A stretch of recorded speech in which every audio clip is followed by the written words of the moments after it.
بسم اللہ الرحمن الرحیم۔ میاں بیوی کہیں جا رہے تھے۔ بیوی نے حسب معمول نوک پلک سنواری ہوئی تھی اور ٹیکسی کے انتظار میں کھڑے تھے۔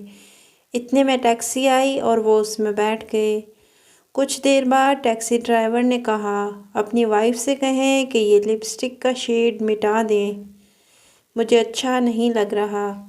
یہ سنتے ہی شوہر نے غصے سے ڈرائیور کا گریبان پکڑا اور بولا، تمہاری ہمت کیسے ہوئی جو تم نے یہ بات بولی؟ تو ڈرائیور نے مسکراتے ہوئے کہا، بھائی اگر یہ آپ کے لیے سجتی سنورتی ہوتی تو گھر میں سجتی، یہ تو راستے کے لیے تیار ہوئی ہیں اور راستے کی ہر چیز پر تنقید اور پسندیدگی کا اختیار ہر شخص کو ہوتا ہے۔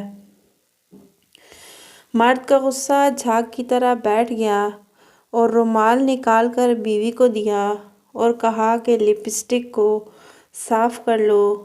شاید اس بات میں کوئی حقیقت نہ ہو مگر اس میں ایک سچائی ضرور پوشیدہ ہے۔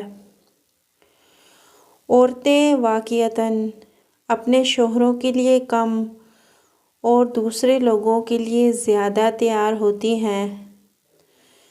کسی تقریب میں جانا ہو تو گھنٹوں سیلون میں لگا دیتی ہیں، مگر شوہر کے آنے کا وقت ہو تو کبھی بھی ان کے لیے تیار نہیں ہوتیں اور صاف کپڑے بھی نہیں بدلتیں۔ صبح سے شام تک ایک ہی لباس میں گھومتی رہتی ہیں، سر جھاڑ اور منہ پھاڑ۔ جبکہ ہمارے مذہب میں زمانہ جاہلیت کی طرح تیار ہو کر باہر نکلنے سے منع فرمایا گیا ہے۔ یہ نہیں کہا گیا کہ تم اپنے گھروں میں بھی سجا سنورا نہ کرو، بلکہ کہا گیا ہے کہ زیبائش صرف شوہر کے لیے ہے، مگر ہم اس کے برعکس کرتے ہیں۔ شاید یہی وجہ ہے کہ مردوں کو دوسروں کی بیویاں اور اپنے بچے زیادہ اچھے لگتے ہیں، اس لیے ہمیں اپنے شوہر کے لیے تیار ہونا چاہیے۔